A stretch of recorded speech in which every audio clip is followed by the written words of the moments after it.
কেশব আর আরিয়াকে একসঙ্গে মাথায় হাত বুলিয়ে ঘুম পাড়িয়ে দিল শুভ। হ্যাঁ বন্ধুরা, এমনটাই দেখা যাবে। তাই সম্পূর্ণ জানতে ভিডিওটিতে লাইক দিয়ে চ্যানেলটি সাবস্ক্রাইব করে দেখতে থাকুন। গল্পের শুরুতেই দেখা যাবে আদি শুভকে বলে, আমি পারলাম না শুভ, আমি হেরে গেছি। আমি হেরে গেছি আমার মেয়েকে। আমি ফিরিয়ে দিতে পারলাম না তোমার কাছে। আমার কথা আমি রাখতে পারলাম না। তখন শুভ বলে, মানে কি বোঝো তুমি? তুমি না আমাকে বলেছিলে সেই ডিটেকটিভ নাকি আমার আমার স্ত্রীর কোনো খোঁজ পেয়েছে? এখন কি বলছো? তখন আদি বলে, জানো তো, আমি গিয়েছিলাম ওনার সঙ্গে দেখা করতে, কিন্তু উনি আমাকে বলল যে তারা যাকে স্ত্রী মনে করেছিল সে আসলে স্ত্রী নয়, তাই স্ত্রীর কোনো খোঁজ তারা পায়নি। আমি যাওয়া একটা লিড পেয়েছিলাম, এখন তাও হারিয়ে ফেললাম শুভ। আমার মেয়েকে আমরা কি আর ফিরে পাবো না? আর তোমার কাছে ফিরিয়ে দিতে পারলাম না। তখন শুভ বলে, আদি তুমি ধৈর্য ধরো, আমি জানি ঠাকুর ঠিক আমার মেয়েকে আমার কাছে ফিরিয়ে দেবে।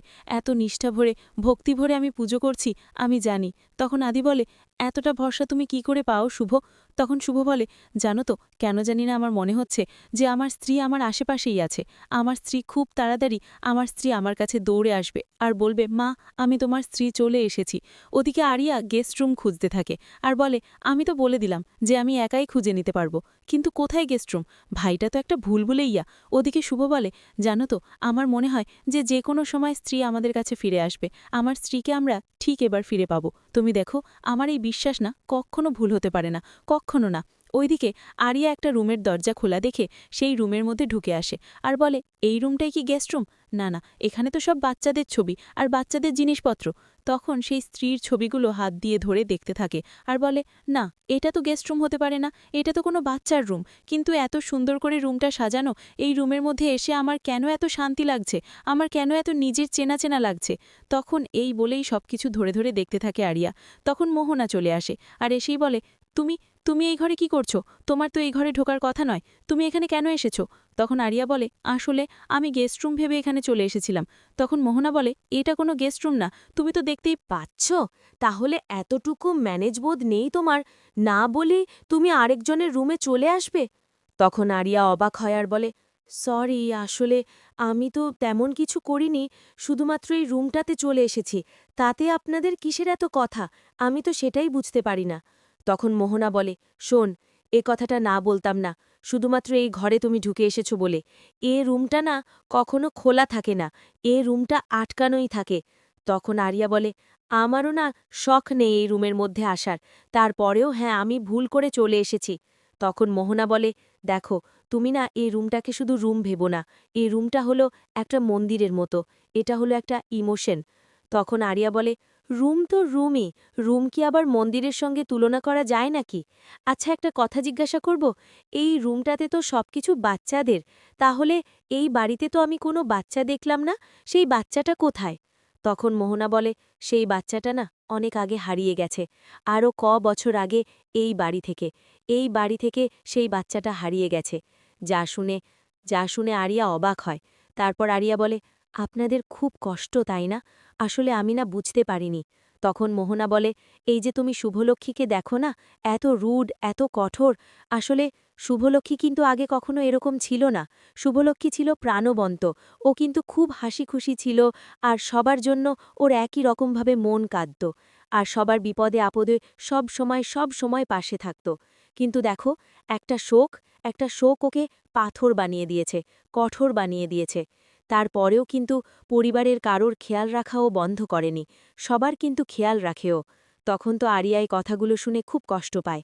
তখন আরিয়ার মনে পড়ে যায় আদির বলা কথা, যে ওরা একজনকে হারিয়ে ফেলেছে। তখন আরিয়ার খুব কষ্ট হয়। তারপর মোহনা বলে, চলো, তোমাকে আমি গেস্ট রুমটা দেখিয়ে দিচ্ছি। তখন আরিয়া বলে, বিশ্বাস করো না, আমি না এখানে আসতে চাইনি, আমি গেস্ট রুম ভেবেই এখানে চলে এসেছিলাম। আর সেই বাচ্চাটা কোথায় চলে গেল? তখন মোহনা বলে, চলে যায়নি, আসলে তাকে আমাদের কাছ থেকে কেড়ে নেওয়া হয়েছে। কে যে এই কাজটা করল আজও পর্যন্ত আমরা জানতে পারিনি। আমাদের কাছ থেকে, এই রায় পরিবার থেকে তাকে কেড়ে নিয়ে চলে গেছে কেউ। শুভ এখনও বিশ্বাস করে যে ওর মেয়ে, স্ত্রী ঠিক ফিরে আসবে।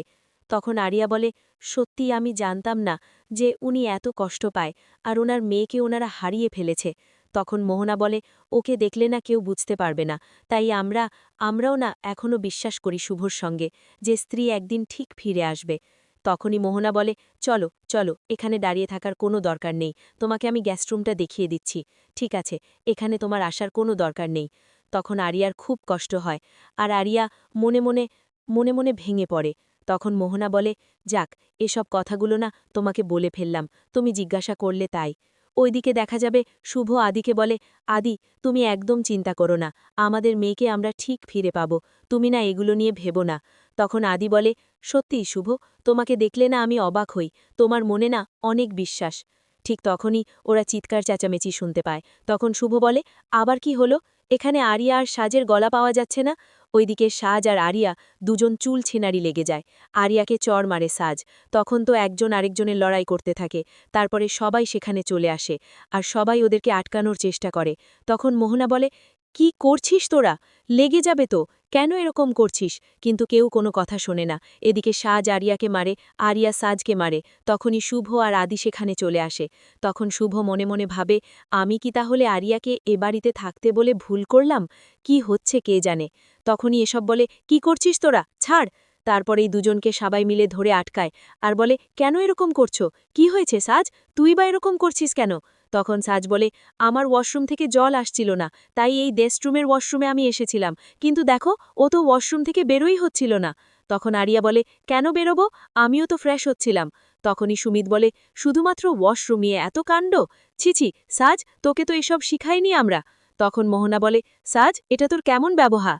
তখনই সাজ বলে, কেন, আমার বাড়িতে আমি থাকবো, ওকে আমার বাড়িতে আমি অ্যালাউ করতাম না, তারপরেও ও আবার এত কিসের বাড়াবাড়ি।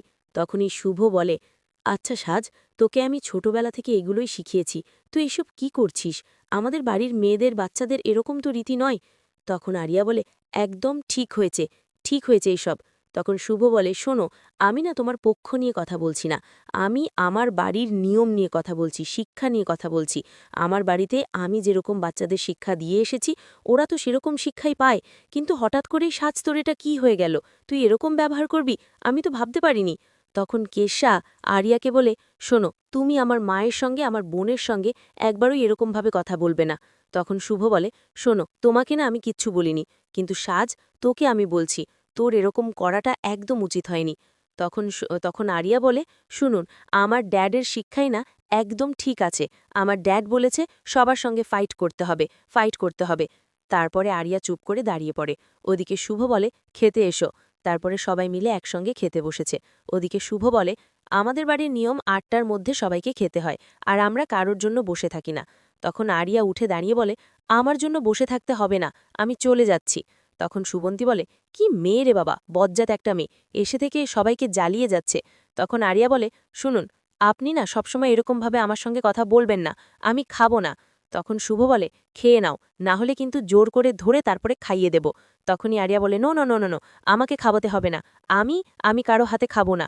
তখন আরিয়ার মনে পড়ে যায় আগের দিনের খাবার কথা। তখন শুভ বলে, আচ্ছা ঠিক আছে, খেয়ে নাও। তখন আদি বলে, আরিয়া, তোমার হাতেই তুমি খেয়ে নাও, তোমাকে কেউ খাইয়ে দেবে না। তখন আরিয়া বলে, খাইয়ে দিয়েছিল তো আগের দিন জোর করে। তারপরেই সেবন্তীর সঙ্গে লড়াই লেগে যায় আরিয়ার। আর তখন আরিয়া বলে, আপনি না সবসময় একরকমভাবেই কথা বলেন, আপনাদের বাড়ির বাচ্চারা এরকম সেরকম ম্যানেজ জানে, আমি জানি না, হয়েছে তো। এই বলেই চিৎকার চেঁচামেচি শুরু করে। তখন সেবন্তী বলে, চুপ করো, সবসময় বেয়াদবি, তারপরে দেখা যাবে। রঞ্জিনী আর আরিয়া দুজন দুজনের সঙ্গে লড়াই লেগে যায়। তখন আরিয়া রঞ্জিনের কাছ থেকে বাঁচতে লুকিয়ে পড়ে। তখন আদি বলে, আচ্ছা ঠিক আছে মেজমা, এবার একটু চুপ করো না। তখন শুভ বলে, আরিয়া, এসো খেতে এসো। তখন সেবন্তী বলে, আহ, তুই তো দেখছিস শুভ, অন্যের মেয়েকে নিয়ে পড়ে আছিস, নিজের ছেলে খাচ্ছে না না খাচ্ছে সেটা দেখে খেয়াল নেই। তখন আদি সেবন্তীর উপর রেগে যায় আর বলে, মা, তুমি চুপ করবে? কেন এরকম করছো, সবসময় শুভর ওপর এরকম চিৎকার চেঁচামেচি করো? ওদিকে শুভ রাতে স্ত্রীর ঘরে যায়, ঘরে গিয়ে বলে, এখন তো আমার মেয়েকে আমি ঘুম পাড়াতাম। তখনই আরিয়া শুভর কাছে এসে শুয়ে পড়ে। তো বন্ধুরা, কেমন লাগলো আজকের আপডেট?